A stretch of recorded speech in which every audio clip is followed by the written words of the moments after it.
smuk vin, er det ikke noget mærkeligt noget? Altså vin handler om smag, vin handler om duft, vin handler om beruselse og alle mulige andre sansindtryk, end lige netop, hvordan det ser ud. Er det ikke en underlig overfladisk tilgang til vin, at det lige pludselig skal være smukt? Overfladisk? Altså skønhed er vel ikke overfladisk?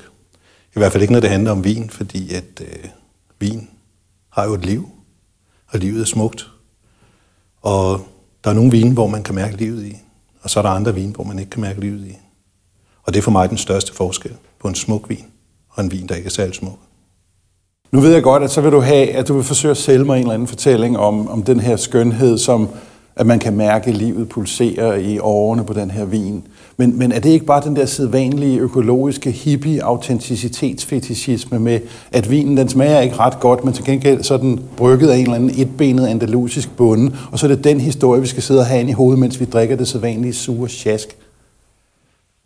Jamen altså Henrik, nu der er jo nogle af os, der godt kan lide etbenede andalusiske bjergbønder, og der er også nogle af os, der var hippie engang. Og så er der også nogen, der ikke har været det, men som alligevel går op i, hvilke råvarer man bruger til at lave sin mad. Det kan være kyllinger, det kan være gulerødder, og det gælder også vin. Der er noget vin, der simpelthen bliver bedre, fordi at det bliver lavet af nogle bedre råvarer, der er dyrket under nogle bedre omstændigheder. Og sådan noget vin, det er næsten altid dyrket med sådan en ansvarlighed og en stolthed over for det, de producerer.